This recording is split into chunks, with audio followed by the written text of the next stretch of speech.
వచ్చినప్పుడు ఇది కొత్తగా ఇన్నోవేట్ చేశాం. చాలామందికి అర్థం కావడం లేదు.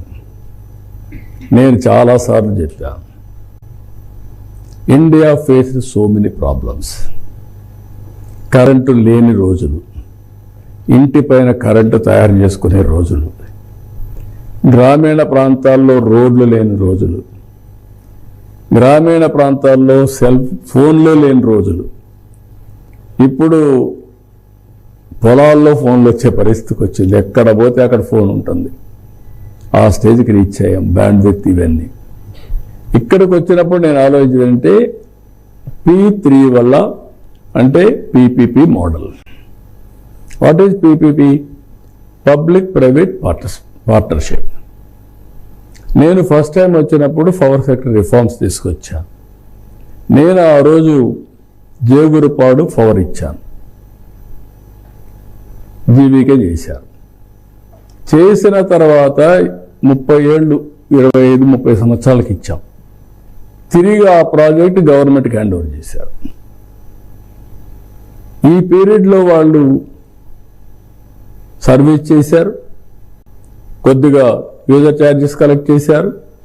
తర్వాత ఆ డబ్బులు వచ్చిన తర్వాత గవర్నమెంట్కి ఇచ్చేసి ప్రాజెక్ట్ని వాళ్ళు వేరే బిజినెస్లు చేసుకున్నారు. అంటే కావాలంటే మనం వాళ్ళు ఎక్స్టెండ్ చేయాలంటే చేస్తాం, కండిషన్స్ మారుతూ ఉంటాయి.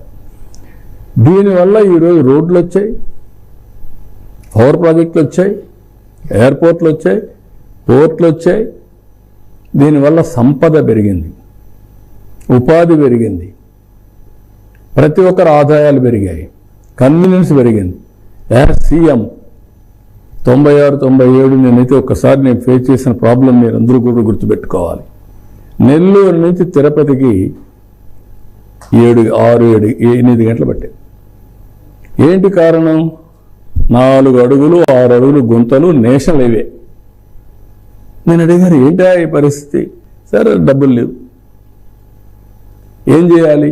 నువ్వు ఖర్చు పెట్టచ్చు కదా, కనీసం బోల్డర్స్ వేసి మట్టి వేయచ్చు కదా అంటే, సార్ వాళ్ళు ఒప్పుకోరు. అక్కడి నుంచి ప్రారంభించాం.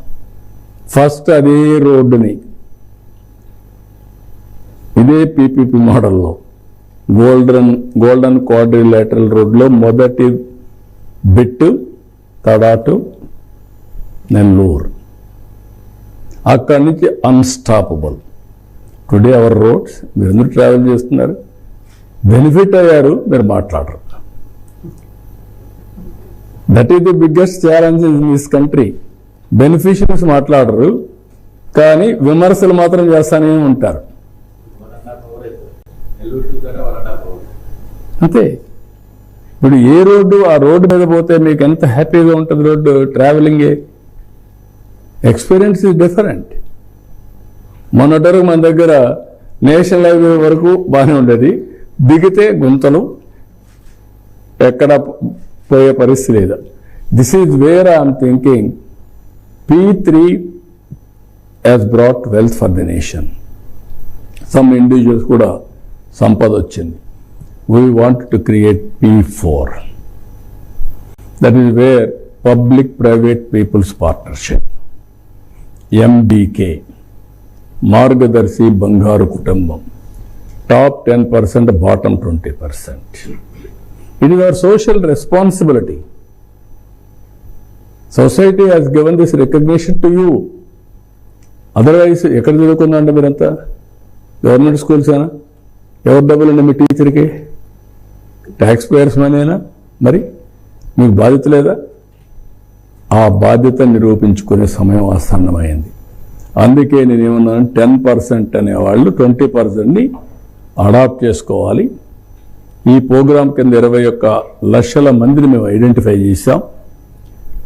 1,11,000 మార్గదర్శులు కూడా మొబిలైజ్ చేశాం. 11 లక్షల మందిని అడాప్ట్ చేసుకున్నారు. ప్రాసెస్ స్టార్ట్ అయింది. 2,40,000 మందికి starting first installment hand holding start అయింది.